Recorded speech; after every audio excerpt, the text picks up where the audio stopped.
E agora, que caminho eu vou escolher?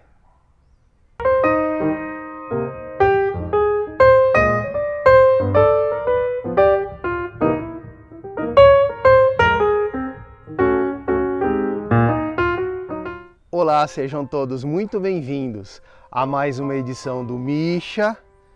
Eita, esqueci a caneca. No café com fé. E aí, bora para mais um estudo? Mas antes de começar a meditação de hoje, gostaria de convidar que você desse um like nesse vídeo. Também coloque um comentário aqui embaixo. Se for um pedido de oração, nós iremos orar por você. Compartilhe esse vídeo com mais pessoas, para que outras pessoas possam também ouvir da palavra de Deus. Hoje eu gostaria de falar com vocês a respeito de uma briga, de uma desavença entre um tio e um sobrinho. Abraão foi chamado por Deus para sair da sua terra, Ur dos Caldeus, onde hoje se localiza o Iraque, para uma terra onde ele não tinha a mínima ideia de onde Deus ia o levar, para que a partir dele, a sua descendência, fosse criado então uma grande nação. Eis que então nessa viagem, Abraão leva então não só sua esposa Sara, mas todos os seus rebanhos e empregados, e com ele também foi o seu sobrinho Ló, acompanhando ele nessa jornada. Com o passar do tempo, os rebanhos foram crescendo e os funcionários foram se multiplicando, até que não havia mais espaço físico para que os dois grupos, Abraão e seus servos, e Ló e os seus servos com os seus rebanhos, pudessem ficar no mesmo lugar. Os empregados então de Ló e Abraão começaram a brigar e a disputar por espaço no pasto para cuidar dos seus próprios rebanhos.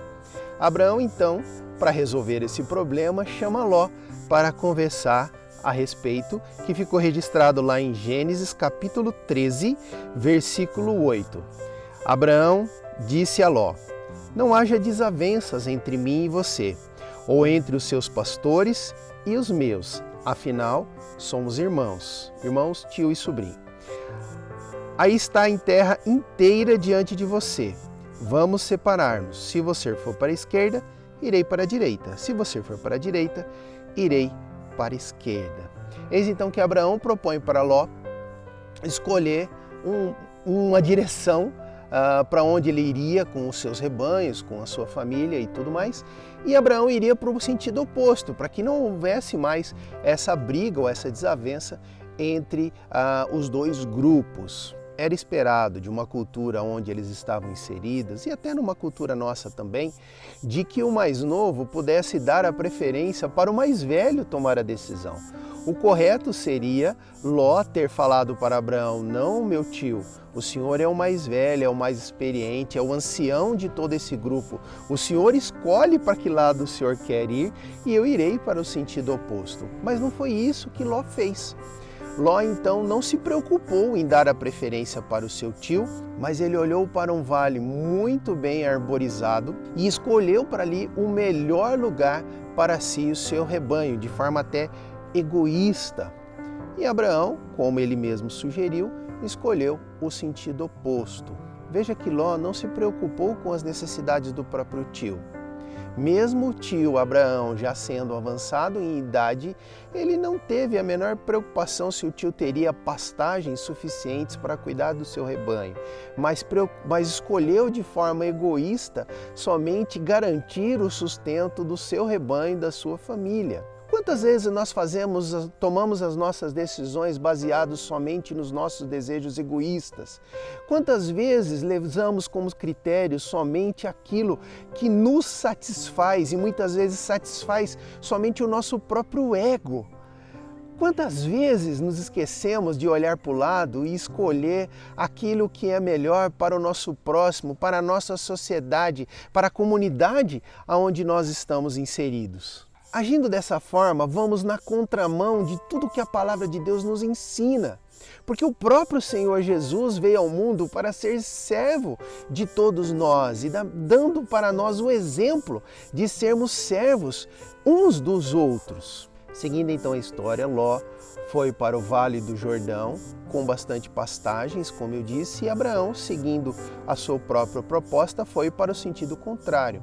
Porém, essa decisão egoísta de Ló trouxe consequências ruins para ele.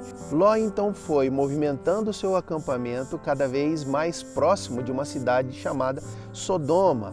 E a palavra de Deus nos diz que Sodoma era uma cidade muito pecaminosa, muito promíscua, juntamente com uma outra cidade chamada Gomorra.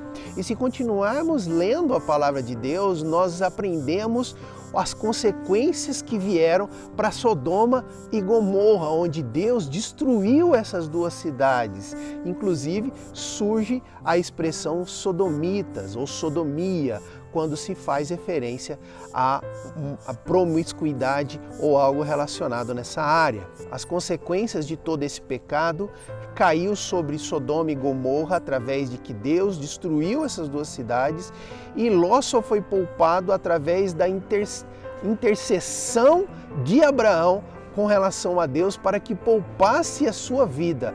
E mesmo assim, a mulher de Ló foi transformada numa estátua de sal quando estavam fugindo da destruição de Sodoma. Como nós estamos fazendo as nossas escolhas? Será que estamos escolhendo baseado somente nos nossos próprios critérios? Será que estamos levando em consideração somente os nossos próprios desejos? Será que quando fazemos as nossas decisões, estamos considerando o propósito, o plano que Deus tem para cada um de nós? Ah, meu amigo, Deus nos colocou nessa terra para fazermos a diferença na vida das pessoas. Deus nos colocou nessa terra para sermos instrumentos nas tuas mãos, nas mãos de Deus. Deus nos colocou nessa terra para tomarmos decisões que engrandecem o nome dEle, não o nosso próprio ego, não os nossos próprios desejos egoístas. Decisões que não precisamos tomar sozinhos, decisões que podemos colocar diante de Deus e pedir a ajuda dEle para que possamos tomar as decisões de acordo com o plano que Deus tem para nós. Vamos orar? Pai querido, nós te louvamos, ó Deus, pela Tua palavra, por este momento, que o Senhor possa nos ajudar, ó Deus, a tomar as decisões de acordo com a Tua vontade, somente, ó Pai, para a glória do Teu nome. Em nome de Jesus, amém. Que Deus abençoe, meu irmão, meu amigo. Vamos ser sábios nas nossas escolhas. Vamos entender que as decisões precisam engrandecer o nome de Deus, porque é para isso que nós fomos criados. E você sabe por quê? Porque, Jesus te ama e nós também.